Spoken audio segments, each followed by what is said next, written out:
Hey, welcome back. Yeah, welcome back for us. So, you might have seen the Instagram post. This is take 2. Take 2. Episode 24? I think so. I think, yeah. So, we lost all of our recording except for 3 minutes of it yesterday. 3.5 minutes. So today, we're going to be very diligent in watching to make sure that it's actually recording. And you know what caused the issue? A tech thing? Yeah, a dongle. A dongle. Damn you, Apple. If only they had discussed this at WWDC, the Worldwide Dongle Conference. Right.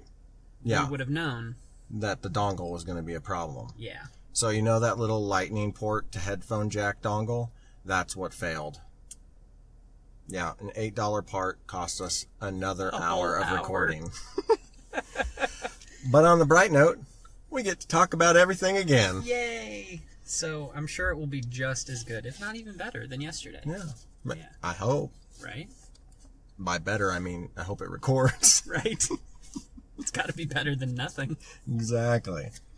Well, I wanted to quickly discuss some of the changes that we have made on the Patreon page. We have added a Discord channel, and we'll provide that in the description down below. So if you want to chat with us, you can. There's an open channel and a Patreon channel. If you're a Patreon member, you get access to that Discord channel, and you can ask us all kinds of questions if you want, or just chat with us. And the other thing, we have started a mini podcast for our Patreon subscribers. No matter what level you subscribe at, you get access to a new mini podcast called LT3 Bites. It's going to be no longer than 5 minutes, based off of one topic that Chad and I couldn't get to in our podcast, or that just popped up in between recording podcasts that were like, we want to talk about this. Right. From Monday to Monday, a lot happens. Yes, very true. So that's what's going on in the LT3 world. Yeah. How about you? What's going on with you? You just got back from vacation. I just got back from vacation. How was it? It was awesome. Mm-hmm.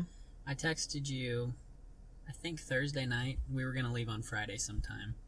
And said, this is the first vacation I've ever been on where I'm not ready to leave. Yes, that's a good vacation. That's a good vacation. Yeah.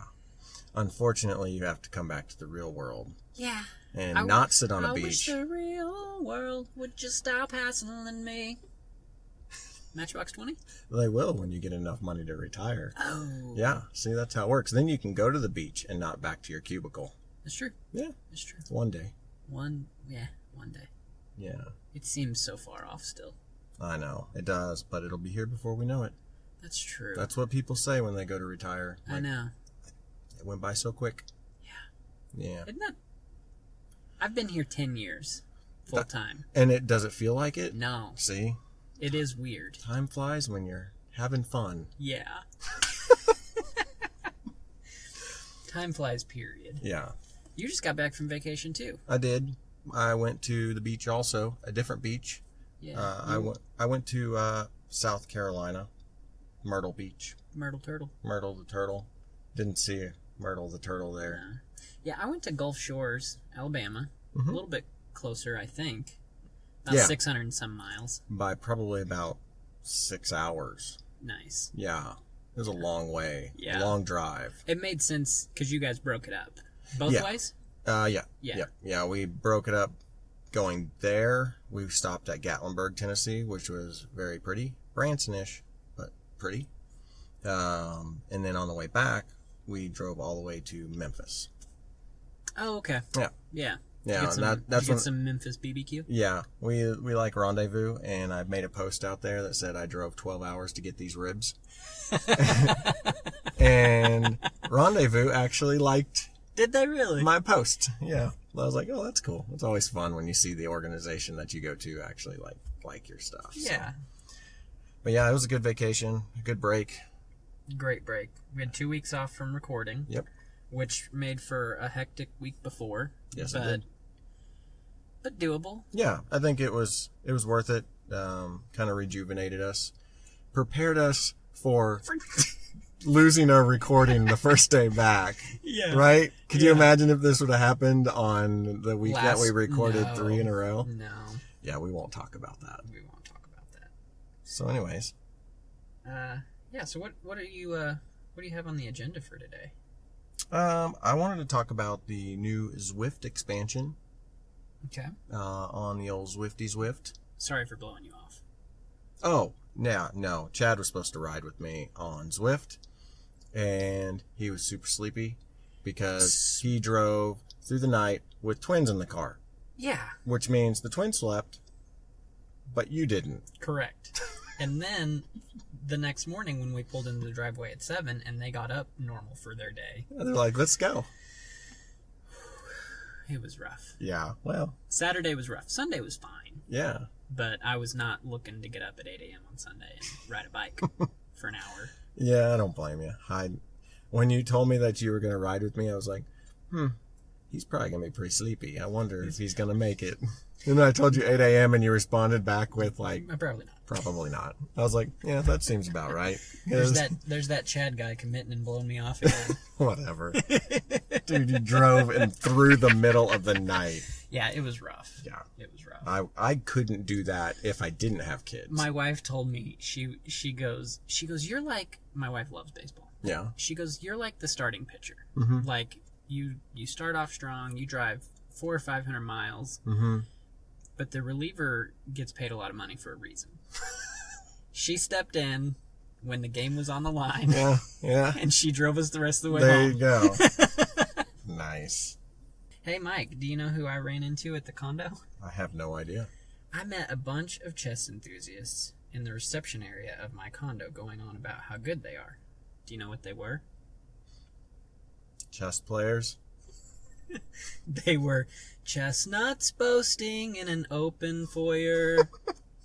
I'll give that one to you. All right. Second time I heard it. It still made you laugh a little? A little bit. Chestnuts. I like it. So, I was going to talk about Zwift, and then I also want to talk about a correction that I have on Specialized bikes from our last podcast. Ah, yes. And also Alexa and Siri human grading. Okay. And I have a financial scammy type of thing. Ooh. To let people know about. Scam. Let's talk about that. Let's do it.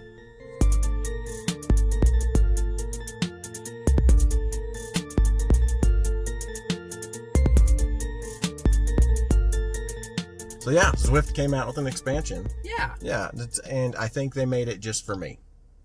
Oh yeah? Yeah.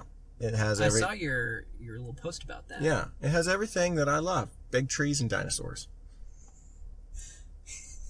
I almost bought you a dinosaur from the Hangout. Yeah. It wasn't branded, which is why I didn't buy it. But it kind of would have looked weird too if like the dinosaur had a big logo on its side. But it was so teeny tiny. It was like the size of my pinky fingernail. And You should have done it. It would have gone perfect with my dinosaur collection and my work window. You could have said it, because you have the SP Connect things all over, everywhere. I just imagine them like little discs everywhere. But you have one on your bike. Yeah.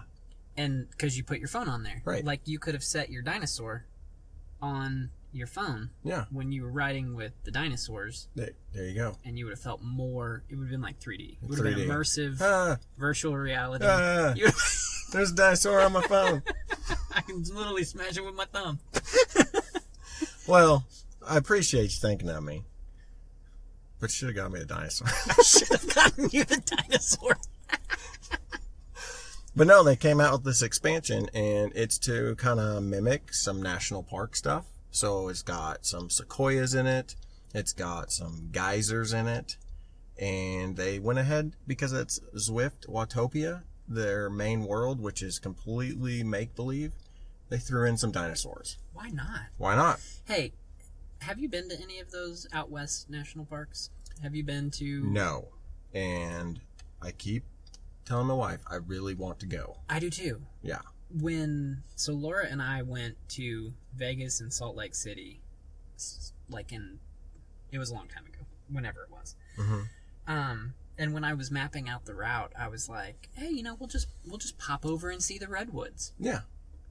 Those states are big out there. Oh, yeah. Like, the redwoods were a lot farther away than I thought. Did you get to see them? We didn't go see them. Oh. But, that's the closest I've been was from the drive from Vegas up to Salt Lake City, like they were over there, but they were a long way over there. Yeah. Yeah, I definitely want to go see those for sure. But I can see them on a daily basis if I get on Zwift. Right. I mean, they're now fake. You don't have to go. Yeah, they're totally fake. But I told my wife, I said, well, if I never get to go, at least I guess I got it in the game. She's like, oh, come on. We're going to go someday. Get your bellyache out. So this expansion, it has some pretty good elevation. It's not a ton. So if you're used to like some of the Zwift things that they come out with, a lot of them are big hill climbs. That's like kind of like the big thing. Like, ooh, Zwift released a mountain. Zwift released a mini mountain. Zwift released the volcano climb and all that stuff. So they did really good with this. I like it a lot because it's still a challenge. You still have a lot of ups and downs, but the scenery is really good. They did really good with their artistic talent that they have. Well, the route that you righted, really? Yep. The route that you rode, what'd you say it's called? It's called Sand and Sequoia. And how far is it? 12.5 miles. I saw that it was 568 feet. Yeah. In total. That's a pretty. I mean. Yeah. For around here. Yeah.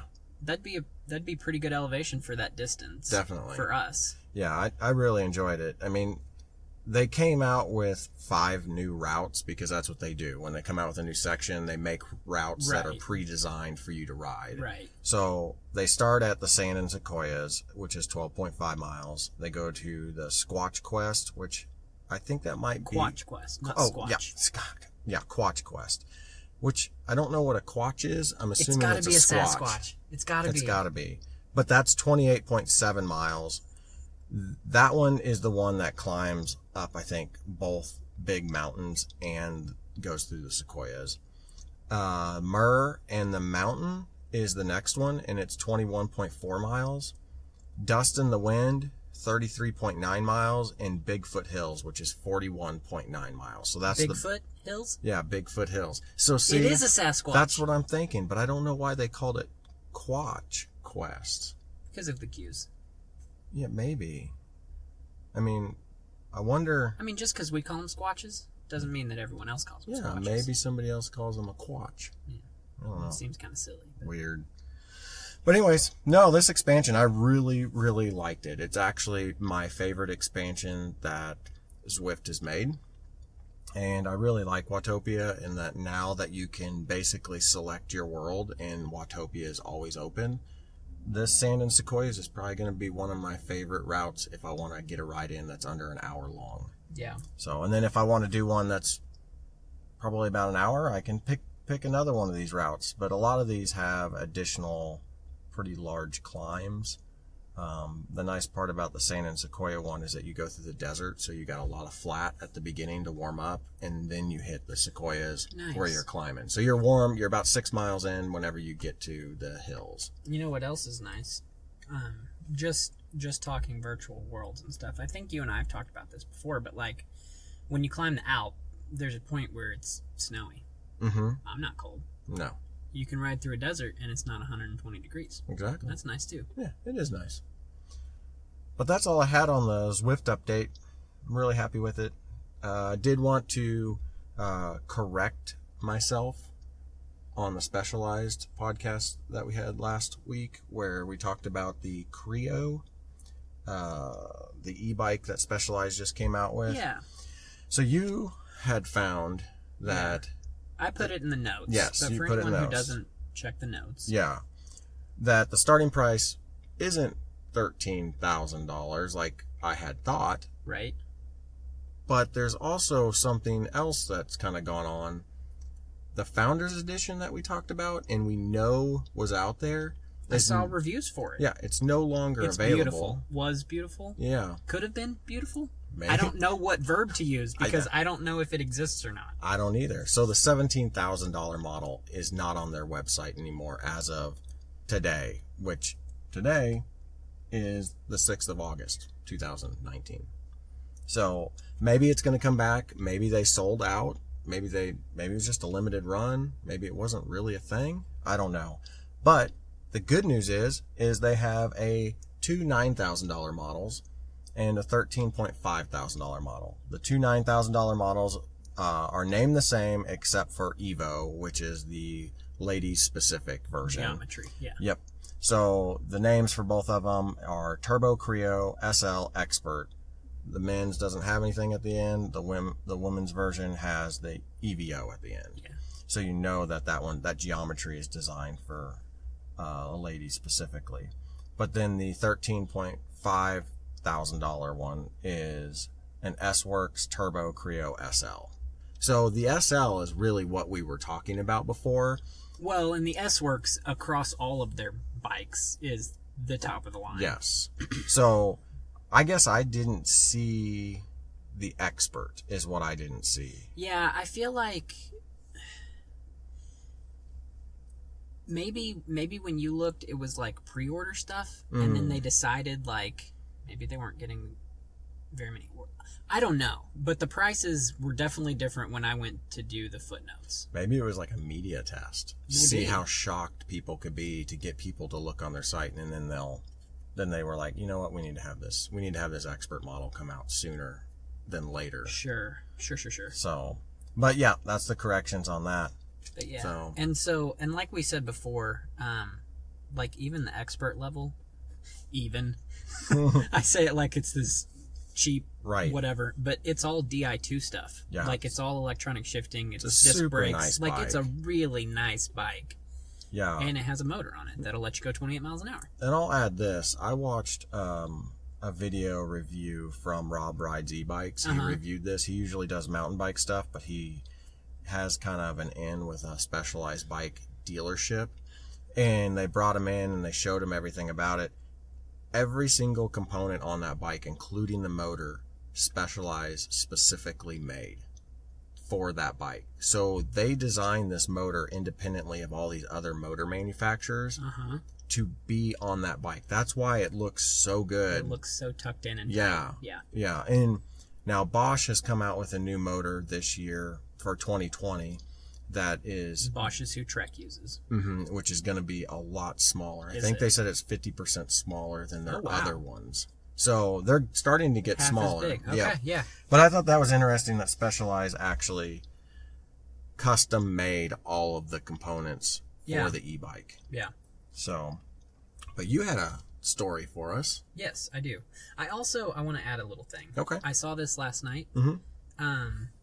There is a menu in the Android Netflix app that allows physical activity to be tracked. In the Netflix? In the Netflix app. And so they were talking about like, okay, maybe, and this was all speculation as to what they're using it for, but like maybe it's for when you go to the gym and you put Netflix on and like you can connect it with an activity tracker or something. Or I don't know. There was a whole lot of speculation. Maybe they're creeping on Netflix and chill. But weird. 20 minutes into this show, like heart rates got elevated. But everybody's tracking everything. But I thought it was weird that Netflix is tracking physical activity. That is very odd. Not physical location, although they might be, but activity. I was like, I don't even understand. Why? Yeah. What could you even possibly want that for? We don't know, but when we figure it out... It's got to be heart rate, right? I don't know. There was someone... So while they were talking about this, they said that someone had created a sock that tracked your foot movements, because apparently you move your feet every so often when you're awake. Yeah. But when you fall asleep, your feet stay still. Okay. And you could possibly link that with Netflix, and it would pause what you were watching when you fell asleep. Maybe. Seems like a big stretch. It does, doesn't it? So anyway, that was weird. That is a cool, creepy find that you made, because that is weird. Yeah. I never go into the menu of Netflix. Well, and they said specifically Android. Right. But who goes in? Still, right? Yeah. But the finance thing. So you heard about Varsity Blues with Aunt Becky from Friends. Oh, and yeah. a couple of big celebrities, but all of this like pay to get your rich kid into college. You mean Full House? What did I say? You said Friends. Did I say Friends? Yeah, you said Friends, but that's okay. Aunt Becky from Full House. I'll take it from whatever season. That was just like, I swear I know this pop culture reference. Right. And I was like, where was she in?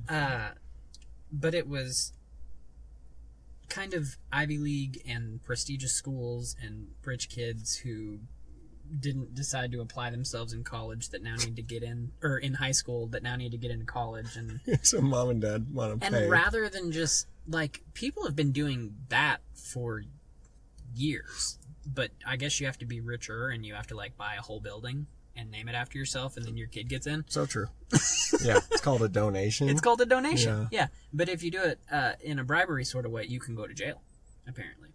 Oh my gosh. Well, there's a Varsity Blues Light that happened in Illinois. Okay. There's some sort of loophole in either the tax code or just in something else. But anyway, when high school students were becoming juniors and seniors, wealthy family high school students, their parents would sign over guardianship to either a family friend or another family member who wasn't as well off. And then all of a sudden, the student is considered, quote, financially independent. Oh my gosh. And so they could apply for financial aid and scholarships and all of this stuff that they weren't eligible for otherwise. This is so scammy. So scammy. This is... It's so super shady. It goes against like all kinds of morals and ethics. And... Right. The only, not the only difference, but the big difference here is that it's all legal. The Varsity Blues stuff was illegal. Like, it was bribery and maybe racketeering and whatever else. But, like, this is technically, by the book, legal. What you mean is there's no law written against this. Right. Ugh. Which is how loopholes work. I know. You know? But they're... And it's how the tax... Like, I said this yesterday, but there's a very fine line between tax avoidance and tax evasion. Yes. And you can go to jail for tax evasion. But tax avoidance is what everyone does. Everyone wants to pay as little tax as they can. Right. But where's the line? Yeah. Where's the actual line? Yeah, I mean, so...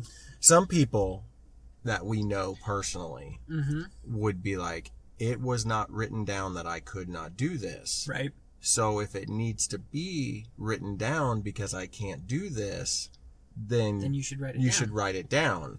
Otherwise, I did nothing wrong. Right. Those people don't have a lot of morals. Right. It's not written down anywhere that you shouldn't trip old ladies. Doesn't mean that they're necessarily a bad person. Doesn't mean you should trip old ladies. But yeah, if you trip old ladies, you're definitely a bad person. Right. But if you're trying... Here's the other thing, Chad. They're rich people. Already. They have the money. Is this why they're rich? Partially. That they're outsmarting the system. Money. Yeah, you don't get rich by spending money. And if you have enough money... My thought on this whole thing is that somewhere there was either a lawyer or a tax accountant who figured this out and then just started telling all of his rich clients as their kids got close to that age, like, hey, you know, you can... There's this thing if you're interested in it. Hey, go to Bob. Go to Bob and give up your children. Right. What? So the way this got uncovered is there was an administrator in a high school who this known wealthy kid was all of a sudden in a seminar for poor kids about to go to college. Like, and they were like, hey, you know, we think there's a mistake. And the college is like, no, that kid's receiving this aid and this aid. Like, he definitely needs to be in there. So when he comes to school, like, he doesn't get in a ton of debt. Right. These are programs for people who truly are in need. Right. Yeah. And they're like, no, you don't understand. These are who his parents are or whatever. Yeah. And so then the school looks into it, the college looks into it a little bit, and they call and say, hey, you know, your financial aid or scholarship or whatever has been declined. And he's like, all right. You know, no fight. No big deal because mom and dad are rich. Because I really don't need it. Yeah. Oh, gosh. So the kids have to know what's going on with this. I have to think in all of these recent college money type scams, like, the kids know what's going on, obviously, but they're probably super embarrassed by it all. Do you think that... I mean, not only are they doing something scammy, right? Yeah. But then they're teaching their kids to do that scammy thing. Right. It's just like, we're super rich. We can bend the rules because we're super rich and yada, yada, yada. Right. And now the kids are going to be like, well, I'm so-and-so. I can bend the rules. I guess I'm above the law. Then what's next? Right. Gosh. That just blows me away. I have a level of like self-ethics that I tell myself, if I do something wrong, karma is going to come back to get me. Yeah. And I really try to do the right thing. I'm not saying I'm perfect. Right. But I'm just saying, if I know something is wrong and I do it, I feel whatever comes back at me is 100% deserved. Right. Because you should always try to do the right thing. Yeah. You might not always do it, but you should always try. Yeah. This is a huge thing. This isn't like, should I take that candy bar from my kids' Halloween thing? I know that they love that candy bar, and that was their biggest one. But I'm going to take it. It's not like that. This is like huge amounts of money. This is a way to save. I mean, who knows what college they were going to. But college tuition is anywhere from $20,000 a year to $100 or more a year. Right. Like, it's expensive. They're saving a ton of money by doing this. Yeah. And it's legal, but it's not ethical. Right. And there's a difference. And I think also these low income programs, if they have so many low income students enrolling, there's probably other things that the college is getting to take advantage of, like tax wise. So more than likely, it's not just like them saving money, it's other people having to contribute in money for these programs, whether you're like legitimately paying for your college, right? Right. And you go in there and your tuition is raised because there's more low income in there and we need to support that program. Right. So then your fees on top of your tuition go up. I think the financial saying is there's no such thing as a free lunch. Yes. Somebody is paying for this. Yeah, and in a lot of things, you worry about the poor subsidizing the wealthy, which sounds silly. But like, we work for a utility, and that is sort of how solar is viewed right now. Because if you're wealthy enough to afford to put solar on your roof, then, and if the customer charge doesn't change, so you pay, let's say, $12 a month plus whatever you use for energy. Okay. If all of that stays the same, and then all of a sudden like 20% of the community puts solar on, then the utility's still only collecting that $12 a month from you. Right. And now, to actually make up the difference in revenue, we have to raise rates. Right. And the people who end up paying that are the people who can't afford solar. Right. Unless you change the customer charge. Yes. And so that's a way that the poor subsidize the rich, which shouldn't ever be how it goes. No, that's same with banks. Same with banks. Yeah. You know, the late fees, the overdraft fees. Right. Everybody's known this for years. It's not just the loans that pay for... The interest that we earn on our savings account is paid for by people who can't keep $1 in their bank account. Yeah, so you don't have enough money to buy that meal, so you go overdraft, and that meal $35. Yeah. So it baffles me to know that there are wealthy people out there that are trying to do something so scammy. Yeah. But that's a good story. I like it. I like the story. Thanks. Because it's just to hear those things. I'm like, you know what? Yeah, it's like, you know what? Maybe I am a decent person. You know? Maybe I'm okay. Maybe I'm doing okay. Exactly. It's one of those self-regulating, like, ethical lines that you're like, okay, I'm not doing that, so I feel okay. Yeah. So, the other thing that I was going to talk about was, that was kind of big in the news this last week, was human intervention with voice assistants. I did a short little LT3 Bites episode on our Patreon over Siri in this issue. some news has come out since that particular episode was released that Siri is going to allow you to basically opt in or opt out of human intervention. So if you talk to Siri and you say, "What's the weather today?" that particular recording could go to a human, and they could look at it and say, "Did it answer the question right?" Yeah. That's not really what the big problem is. The problem is that with Hey Dingus on there, there's a lot of false activations. Yes. And those false activations are recording a snippet, right? Until it realizes, oh, he or she's not talking to me. Right. And then that information gets sent over. So a lot of people were uneasy about that. If you want to hear more information on that particular topic, you can check out the LT3 Bytes episode, but they're going to give us an option to turn it on and off. So that's really cool. That's typical of Apple, though. Will it be, do you know which way it'll be defaulted? Like, if I want it off, am I going to have to go search for it and turn it off? Probably. I would guess. Here's what I'm thinking. You buy a new phone and you go through that setup screen. It'll be on there. It'll be on there. Right. Whenever you install whatever version this is, it'll probably prompt you right then. That's my thoughts, but I'm assuming that it's going to be on. So, no big surprise that Apple is going to give us a choice now that they got kind of quote-unquote caught. Sure. But also I do want to point out that we had talked about this in the past. Yeah, we did. So I feel like... You should have known that it existed. Yes, I feel like this topic came up really big in the news lately, but really back in March is whenever this was kind of a thing with the Alexas. So now that we know that Apple's going to give us the choice, the other big thing that I think is actually bigger news is Amazon's going to give Alexa owners a choice. I think that's a huge step towards showing that Amazon is going to care more about your privacy. They're going to give you the option to do something. Normally I view Amazon as gimme. I don't want you to have any permissions to shut anything off. I just want to be able to get all the data I can possibly get.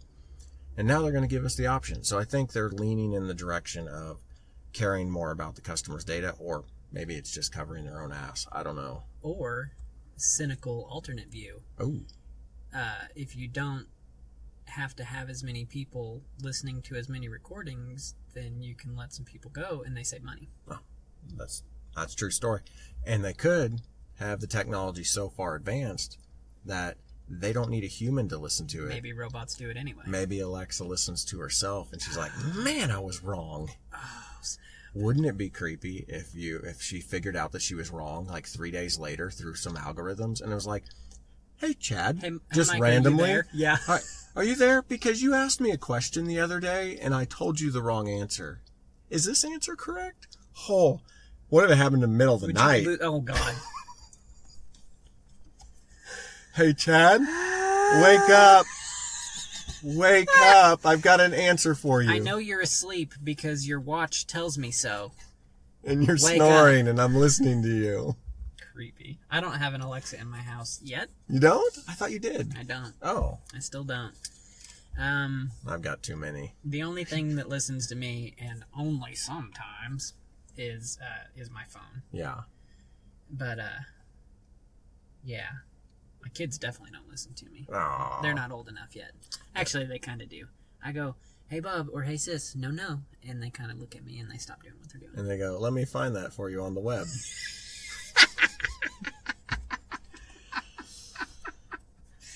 So, yeah. I think that's pretty good on Amazon, right? Yeah. It's a start. Whether it's for money-saving reasons or not. Yeah. It is good to have the option. Yep. Well, that's all the topics I had. How about some crazy tech?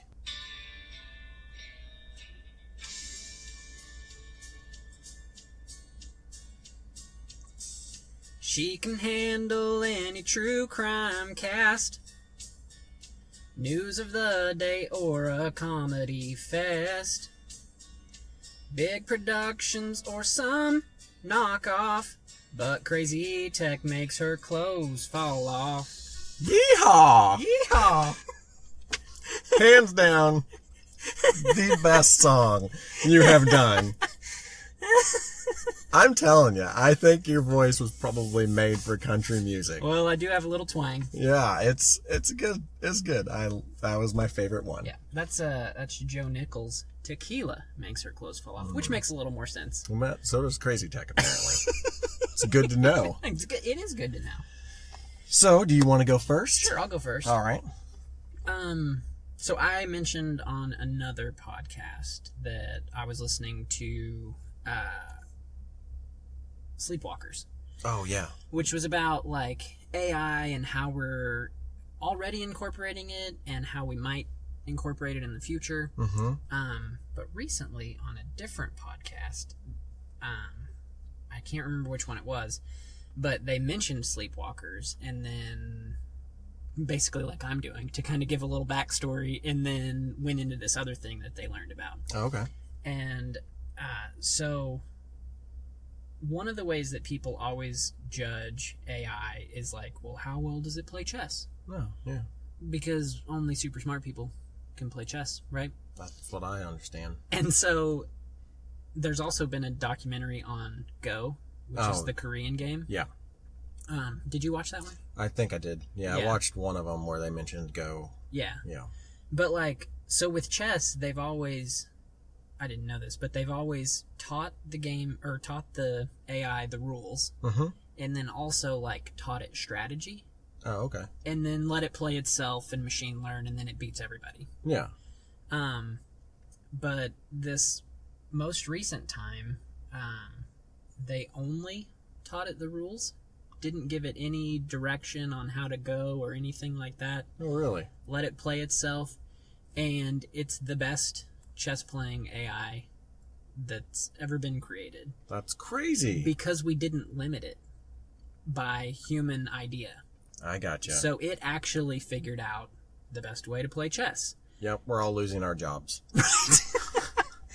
And so that just boggled my mind. Like the thing, and this happened with Go too, but like, because in that Go documentary, they had commentators like watching the game as it played, and they're like, why is the game doing that? And then like he beats the Go master. Right. Like, same thing with this new chess AI. Like, people, when it would start playing, they would be like, what in the world is it even do? Oh, snap, I lost.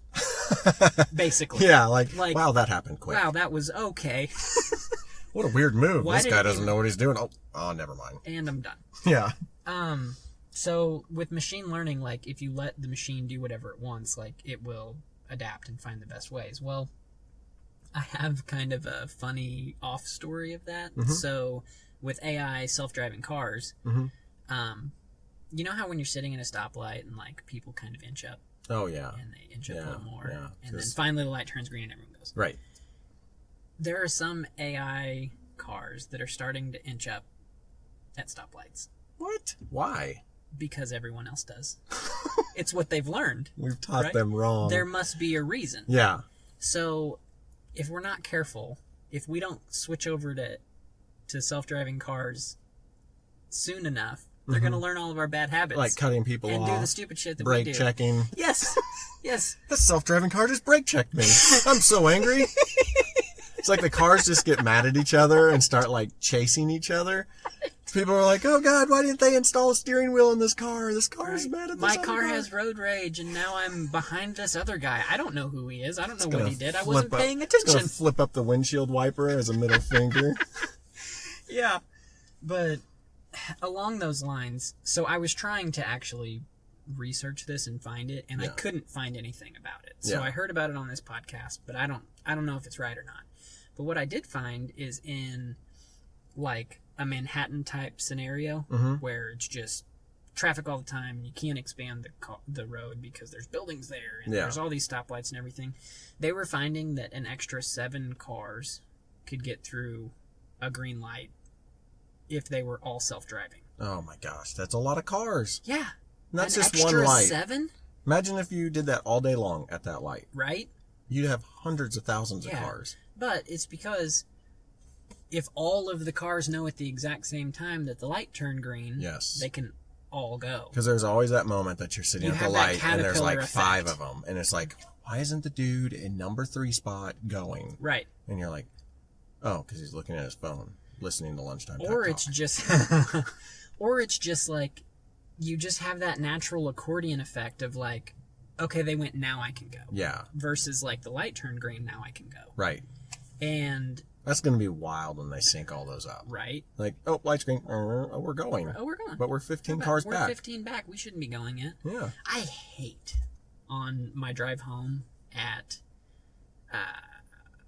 Plainview. Uh-huh. Oh, that is one of the worst lights in the Springfield area. The light will turn back to red. If you're far enough back in traffic, the light will turn back to red before you ever get to start actually pulling forward. And you're just like, I know why, but that doesn't make any sense. When the light turns green, yeah, I should be allowed to move forward. So here's a thought, Chad. Tell me. What are lights made for? Traffic control. Made for humans to see, right? True. What if in the future intersections don't have lights, they just have broadcast signals that the cars just pick all up talk on? to each other? Yeah. Yeah. Why not? That would be so wild to see like a major intersection and all the cars are just like, beep, boop, boop. I know what to do. Well, or think about, so like when you want to, again, I'll just use my commute. When I'm trying to turn onto 160 to come in the morning. Mm-hmm. Like I'm sitting at a, right turn yield. Right. Waiting for a small gap in traffic. Mm-hmm. It would be just as efficient for, a car to slow down a bit and for me to pull out in front of them. Yeah. But whoever knows which car is going to actually let you do that. Exactly. If the cars were talking to each other. You're like, this dude needs in. Okay. Right. We're going to slow down. Okay, you can This come car in. slows down just a little bit. My car knows to take off. Yeah. And then I'm in traffic, and then that car speeds right back up to meet me. This car's like, yo, bro, come on in. This dude's like, oh, that bro's going to let me in. And that affected nobody. Yeah. People are so defensive on the road. Like, if you see someone, not if you, but I've heard comedians talk about, like, that are from other countries. Uh-huh. They're like, I've learned that I have to stop using my signal because it's just tipping off the other drivers as to what I want to do. And they'll block me out. Yeah. Because you're like, fuck you. I don't want you to come over in my lane. This is a race. No, you can't merge and then exit safely by using your blinker. Not in front of me. If you want over here, you better cut me off. That's not how it should be.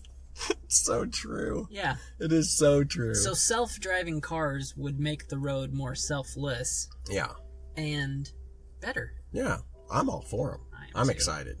So what's your crazy tech this week? So my crazy tech really isn't technology. Mm-hmm. It's more mower stuff.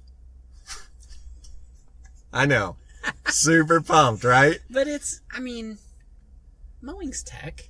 Yeah, but it's not silicon and circuit boards. This is literally ergonomic tech. How about that? I like ergonomics. Ergonomic tech. I like ergonomics. So, you've used a weed eater, right? Or a trimmer. I've done it. Or an edger, or whatever. All of them. All of those. Yep. You know how how you hold them. You basically, if you have it on your right side, your right arm is your elbow's bent, holding onto the trigger, and then your crossover arm, which is your left arm, is holding onto that handle. Yeah. And you're stabilizing it. Yeah.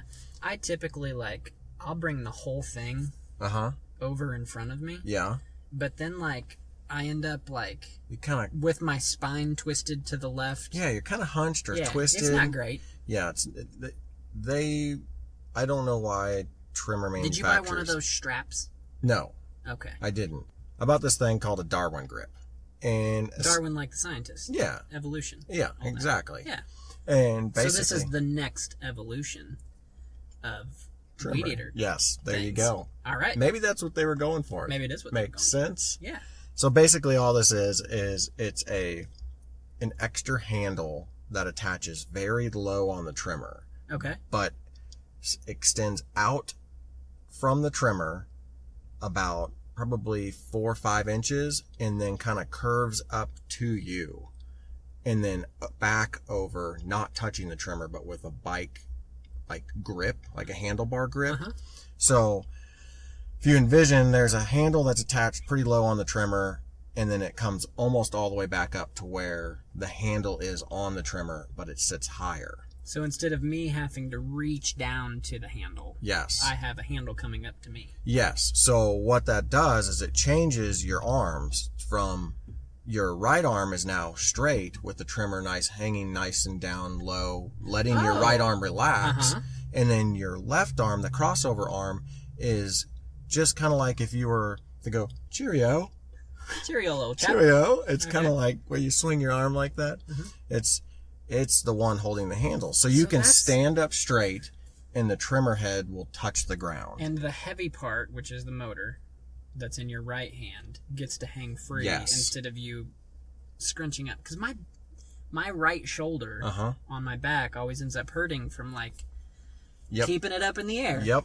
And that's what this is designed for. It's really, really smart. Nice. So this is the third generation of the grip. The only difference I see between the second generation and the third generation is it looks like they might be trying to make a little bit more profit on the third.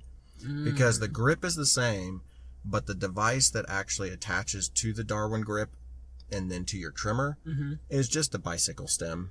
Yeah. The thing that attaches your bike handlebars to your bike. Right. And in the second gen, they used a CNC milled aluminum stem.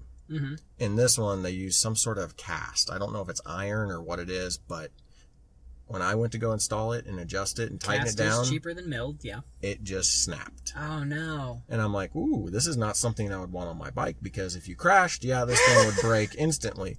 So what I did is I contacted the company. I haven't heard back from them, but I went on Amazon that day and ordered a $10 aluminum cast. Well, not aluminum cast, aluminum milled stem that I knew would be good. Yeah. It was $10. So you gotta think that aluminum's lighter than whatever they cast, though. Yes, but I think the cast is cheaper. But not cheaper. I mean, you can tell that the stem that it came with was very, very cheap. So cheap you could not get it tightened down without cracking it, without the grip moving. But this aluminum one that I got it yesterday, and I put it on, and it tightened up just like a bike, no problems, and it's super solid. I can hold the whole trimmer up by this grip, and it doesn't move. Nice. So, did you get it to 5 to 7 Newton meters? Newton. What does that NM stand for? It's Newton something. I think it's Newton meters. Meters doesn't seem right. Newton manometers. I don't know what it stands for. New macaroni. New macaroni. That's what it is. Yeah. That makes sense. So I'm really excited to try this. I'm actually making a little video about it because that's what I do on Run Bike Mike or Run Bike Mower. Run Bike Mike Mow. Yeah, Run Bike Mike Mow. So you'll Run Bike Mow Mike. Yeah. So you have to check that out. And if you haven't checked it out, my mower video is actually doing pretty good. My YouTube channel is not massive by any means, but whenever I see a video in a week's time get over 100 views, I'm pretty stoked about it. And my mower video has been doing pretty good. And I'm hoping that this trimmer video with the Darwin grip does good too. I wanted to tell you, as I was looking through YouTube last night, because you were saying that there weren't any reviews out yet for your Ferris mower. Yeah. And since I have a friend who reviewed a Ferris mower that I subscribed to on YouTube. Oh. And then watched that video. My YouTube thinks that I like Ferris mowers. Because you do. Because I do. And so, it popped up a brand new video for a 500-hour review of a Ferris. So you beat the rush. Yes. Good for you. There's another one out there now that I saw a couple days ago that was a 3-day-old video for the same mower I bought. So, apparently, I beat that dude too. Nice. So... It actually is Newton meters. Oh, so it is Newton meters. Good. That's good to know. Now you know. No, I think that's it. Okay. We hope you enjoyed this week. You can find us on the web at LunchTimeTechTalk.com. There you can browse show notes and listen to us. And you can find our Patreon. We've got links out to all the places where we're at. We do. Just on LunchTimeTechTalk.com. Yeah. Did I beat you to that? Nope, I said it already. Oh. Are you going to put a link out for our Discord? Or will that just be through Patreon? Because I don't know how Discord works. I will give you the open channel link in this episode. And then the Patreon one is on the Patreon page. Okay. So you can find us on Patreon at Lunchtime Tech Talk. You can find us on Facebook and Instagram at Lunchtime Tech Talk. You can find us on Twitter at Lunchtime Tech T1.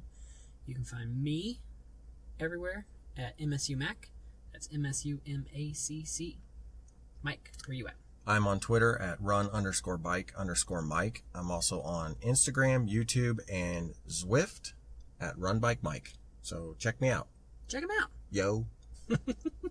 All right, that'll do it for us. I hope you guys enjoyed this episode. This is our second take at it, but I think it actually went better than the first one. Second time, best time. Yeah, I like that. Maybe we should record every episode twice. Nope. All right, we'll see you guys later. Thanks for sharing lunch with us. Bye.